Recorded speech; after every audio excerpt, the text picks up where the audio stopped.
కర్నూలు జిల్లా మద్దికెర మండలం పెరవల్లి గ్రామంలో వెలసిన అతి పురాతనమైన శ్రీదేవి భూదేవి సమేత శ్రీ రంగనాథ స్వామివారి దేవాలయంలో ఆదివారం ఉత్సవమూర్తులకు తిరుమంజనోత్సవం నిర్వహించారు.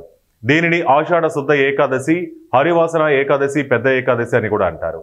సంవత్సర కాలంలో నెలకు 2 చొప్పున సంవత్సరానికి 24 ఏకాదశి తిథులు వస్తాయి. వాటిలో తొలి ఏకాదశి చాలా ముఖ్యమైనది. ఈ సంవత్సరం అధిక మాసం వచ్చింది. దేవస్థానం నందు మహాపూజ సంకల్పం, శేషశయన అలంకరణ జరుగునని ప్రధాన అర్చకుడు కోమండూరి రంగనాథాచార్యులు తెలిపారు. ఈ కార్యక్రమంలో అర్చకులు మధుస్వామి, నరసింహస్వాములు, దేవస్థాన సిబ్బంది, రఘునారాయణ తదితరులు పాల్గొన్నారు.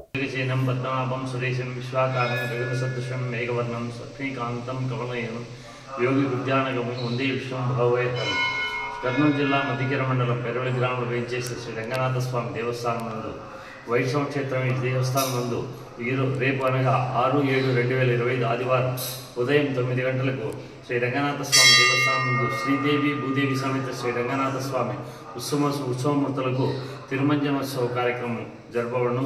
ఈ రేపటి రోజునగా తొలి ఏకాదశిని ఆషాఢ శుద్ధ ఏకాదశి, శయన ఏకాదశి, హరివాసర ఏకాదశి కూడా, పెద్ద ఏకాదశి కూడా ఏకాదశి అంటారు. ఈ రోజు నుండి చాతుర్మాసం ప్రారంభమై కార్తీక శుద్ధ ఏకాదశి రోజు వరకు చాతుర్మాసం ప్రారంభమవుతుంది. అదేవిధంగా తిథుల్లో కూడా ముఖ్యమైన తిథి ఏకాదశి. సంవత్సరంలో 24 ఏకాదశులు ఉంటాయి. వాటిలో ముఖ్యమైన ఏకాదశిది. అధిక మాసం వచ్చిన సంవత్సరము 26 ఏకాదశి ఉంటాయి. ఏదైనా కూడా నిజ ఆషాఢ శుద్ధ ఏకాదశి, తొలి ఏకాదశి పండుగ జరుపుకుంటాము. ఈ ఆషాఢ మాసంలో వర్షములు బాగా పడతాయి.